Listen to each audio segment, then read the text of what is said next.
नमस्कार, IBC 24 देख रहे हैं आप और मैं हूं आपके साथ अविनाश कर। यह है एमपी का खास बुलेटिन। मध्य प्रदेश में आज क्या हुआ और इस बुलेटिन में हम आपको बताएंगे कि आज मध्य प्रदेश के दिन भर का हाल क्या रहा। शुरुआत करेंगे 7 बजे की 7 बड़ी खबरों के साथ।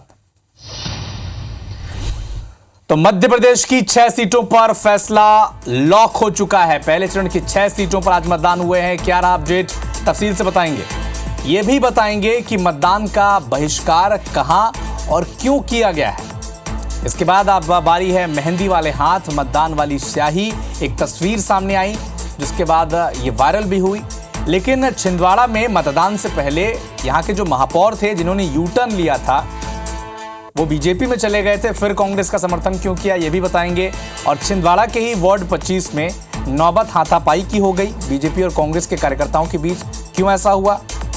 दमोह में पीएम ने आज हुंकार भरी है और सरकार की योजनाएं बताई हैं, कामकाज गिनाया है, कांग्रेस पर तंज कसा है। और आज भोजशाला में क्या हुआ पूरा अपडेट बताएंगे दिन भर का। तो मध्य प्रदेश में पहले चरण के रण में लोकसभा के फर्स्ट फेज में 21 राज्यों और केंद्र शासित प्रदेशों की 102 सीटों पर वोटिंग हुई। सीट के हिसाब से ये वोटिंग का सबसे बड़ा फेज है। वोटिंग शाम 6 बजे तक हुई, जबकि नक्सल प्रभावित इलाकों में शाम 4 बजे तक वोटिंग हुई। मध्य प्रदेश की 6 सीटें छिंदवाड़ा, जबलपुर, मंडला, सीधी, शहडोल और बालाघाट में पहले चरण का मतदान हुआ। शाम 5 बजे तक 53.40% मतदान हुआ है। छिंदवाड़ा में 73% ज्यादा मतदान हुआ, जबलपुर में करीब 57% मतदान, बालाघाट में करीब 78% मतदान, मंडला में 68% मतदान हुआ, शहडोल में 59 यानी करीब 60% मतदान और सीधी में करीब 52% मतदान शाम 5 बजे तक हुआ है।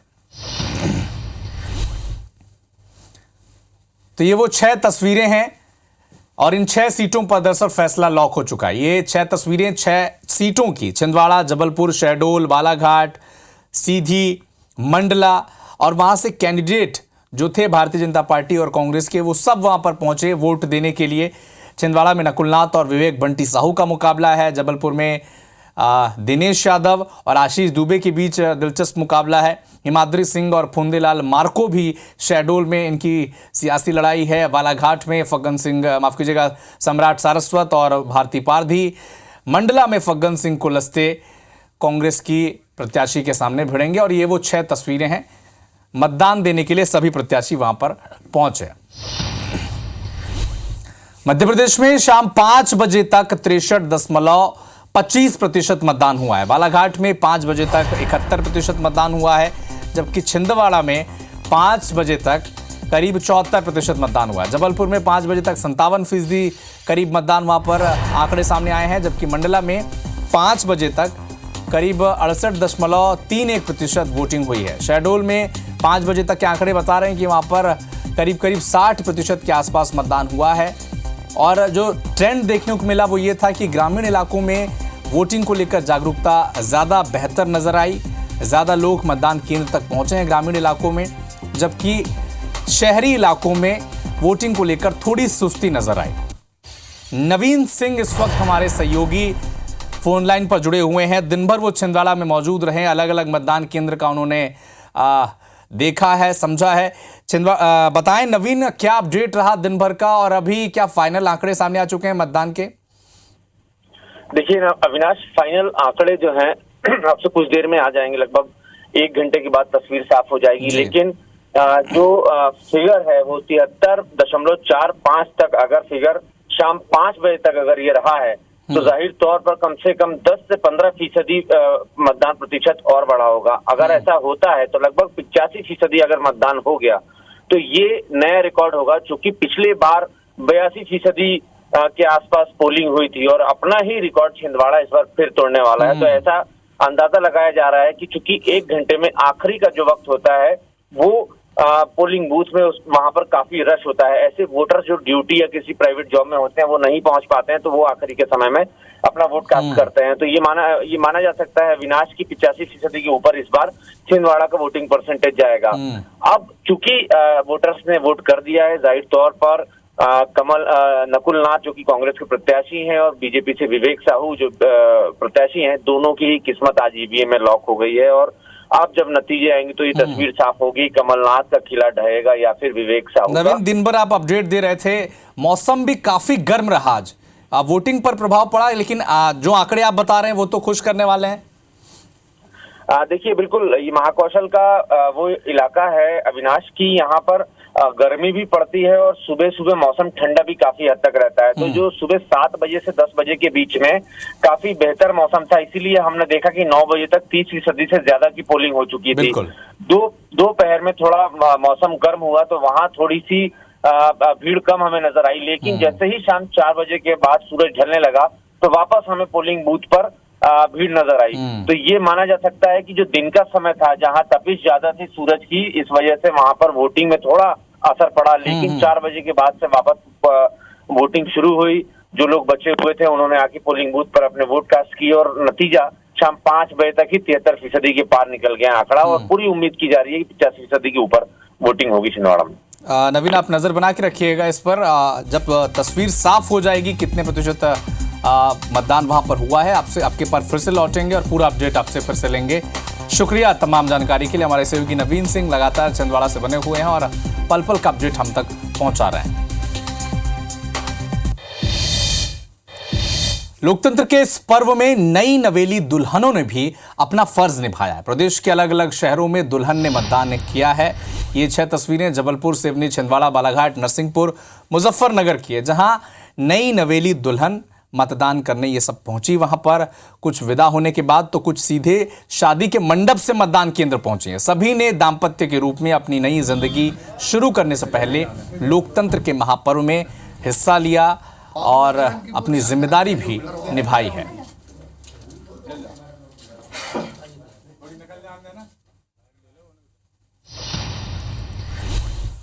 लोकसभा चुनाव के पहले चरण में शहडोल लोकसभा क्षेत्र में भी वोटिंग हुई। लोगों में वोटिंग को लेकर गजब उत्साह देखने को मिला। युवा, बुजुर्ग, महिला, ये सभी वोटर भीषण गर्मी में वोट डालकर लोकतंत्र का महापर्व मनाने से नहीं चूके।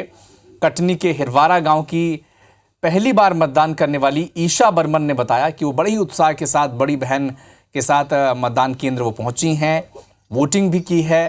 पहली बार वोटिंग कर उसे बहुत अच्छा लगा है। वहीं मझगवा गांव के 70 साल के हरिदीन तोमर ने एक्सीडेंट में पैर टूट जाने के बावजूद बेटे के साथ बाकायदा व्हील चेयर में मतदान केंद्र वो पहुंचे और अपने मताधिकार का इस्तेमाल किया। यही इस देश के लोकतंत्र की खूबसूरती है कि फर्स्ट टाइम वोटर भी वोट करने पहुंच रहे हैं उतने ही उत्साह के साथ जितने उत्साह के साथ पैर टूट जाने के बाद हादसे में व्हील चेयर में बुजुर्ग 70 साल के पहुंच रहे हैं।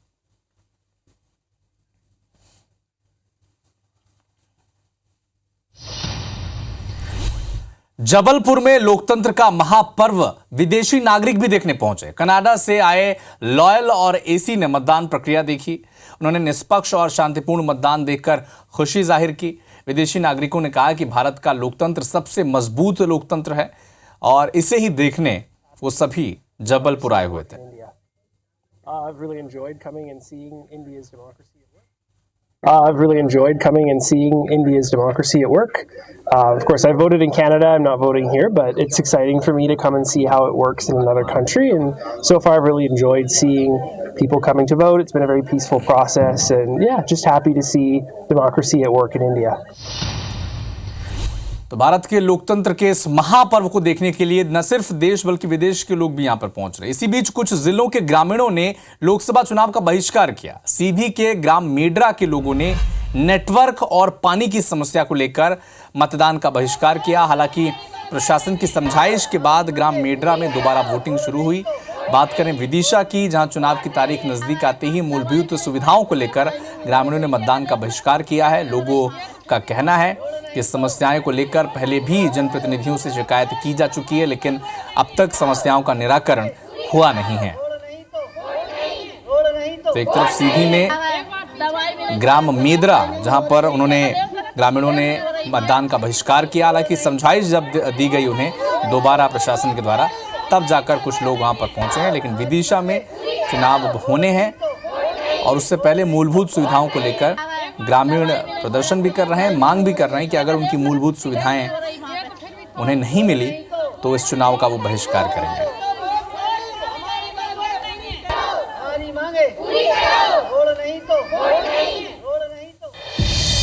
तो बड़ा ही एग्रेसिव कैंपेन रहा इस पूरे पहले चरण के फेज में। छिंदवाड़ा में मतदान के दौरान भी एग्रेशन नजर आया। कांग्रेस और बीजेपी के कार्यकर्ता आपस में भिड़ गए, झड़प तक की नौबत आ गई, कार्यकर्ताओं को चोट भी लग गई। मतदान के दौरान विवाद हुआ था। मामला छिंदवाड़ा के वार्ड 25 का है। तो विवाद की स्थिति यहां तक पहुंच गई कि कुर्सी तोड़फोड़ हो गई, एक दूसरे के साथ झड़प और मारपीट की स्थिति बन गई। कुछ कार्यकर्ताओं को चोट भी पहुंची है। वार्ड 25 का यह मामला बताया जा रहा है छिंदवाड़ा में।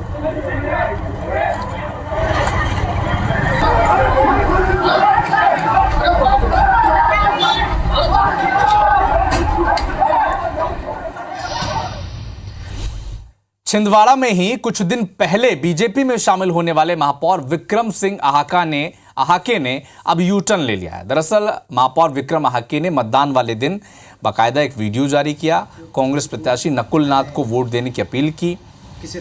दरअसल पिछले दिनों आहाके मुख्यमंत्री और प्रदेश अध्यक्ष वीडी शर्मा की मौजूदगी में कांग्रेस का साथ छोड़कर बीजेपी में शामिल हो चुके थे, लेकिन मतदान वाले दिन ही उन्होंने यू टर्न ले लिया। सोशल मीडिया पर एक वीडियो जारी कर कहा कि मैंने कुछ दिन पहले किसी राजनीतिक दल को ज्वाइन किया था, उस दिन से घुटन महसूस हो रही थी, लग रहा था कि कुछ गलत कर रहे हैं, उस इंसान के साथ गलत कर रहे हैं जिन्होंने छिंदवाड़ा का विकास किया है। उनका ये वीडियो अब तेजी से वायरल हो रहा है। तो विक्रम आहाके जब ये महापौर बने थे, आपको याद होगा, तब राहुल गांधी और प्रियंका गांधी स्तर के जो कांग्रेस के टॉप लीडरशिप है, उन्होंने इसके पक्ष में ट्वीट किया था, कहा था कि किसान का बेटा आदिवासी एक महापौर बना है।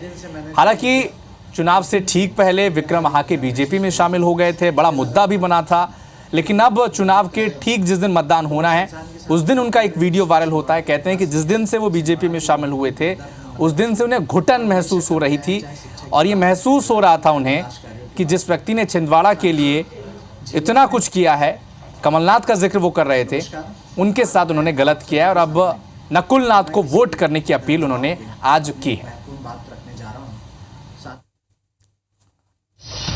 तो पहले फेज के लिए वोटिंग हो चुकी है, लेकिन इधर प्रधानमंत्री नरेंद्र मोदी आज इसी बीच दमोह पहुंचे। उन्होंने दमोह से बीजेपी प्रत्याशी राहुल लोधी के समर्थन में प्रचार किया। सभा को संबोधित करते हुए कांग्रेस पर आरोप भी लगाया, कटघरे में भी खड़ा किया, पाकिस्तान पर भी निशाना साधा। पाकिस्तान आटे की सप्लाई के लिए तरस रहा है, ये जिक्र किया। कांग्रेस पर भी जमकर प्रहार किया। मध्य प्रदेश की सभी सीटें जीतने का दावा भी पीएम ने किया। तालियों के द्वारा स्वागत कीजिए मोदी और विद्यासागर जी। हमारा एक पड़ोसी जो आतंक का सप्लायर था, वो अब आटे की सप्लाई के लिए तरस रहा है। यहां के मतदाता बड़े समझदार हैं। मैंने तो किसी का नाम नहीं दिया, लेकिन आपको बात पहुंच गई। कांग्रेस और इंडी गठबंधन वाले हमारी आस्था का अपमान करने में जुटे हैं। ये लोग कहते हैं कि हमारा सनातन डेंगू है, हमारा सनातन मलेरिया है, और ये बयान तब दिया जाता है जब अयोध्या में रामनवमी पर रामलला का सूर्य तिलक हो रहा है। परिवारवादी और भ्रष्टाचारी नेताओं को मोदी की गारंटी बेचैन कर रही है।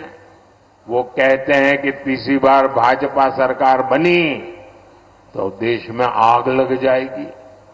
इंडी गठबंधन के लोग मोदी को आए दिन धमकियां दे रहे हैं, लेकिन मोदी इन धमकियों से न पहले डरा है और न कभी डर सकता है। 2024 का ये चुनाव सिर्फ एक सांसद चुनने का चुनाव नहीं है, ये देश का चुनाव है। देश के भविष्य को सुनिश्चित करने का चुनाव है। आपकी आने वाली पीढ़ी के भाग्य को सुनिश्चित करने वाला ये चुनाव है। विदिशा रायसेन संसदीय क्षेत्र से बीजेपी के प्रत्याशी पूर्व मुख्यमंत्री शिवराज सिंह चौहान ने शुक्रवार को बाकायदा रैली निकालकर अपना नामांकन पत्र दाखिल किया। इस दौरान उनकी पत्नी साधना सिंह चौहान, प्रदेश के राजस्व मंत्री करण सिंह वर्मा, वर्तमान सांसद रमाकांत भार्गव उनके साथ मौजूद रहे। शिवराज सिंह चौहान ने जिला निर्वाचन अधिकारी के समक्ष अपना निर्देशन पत्र जमा किया।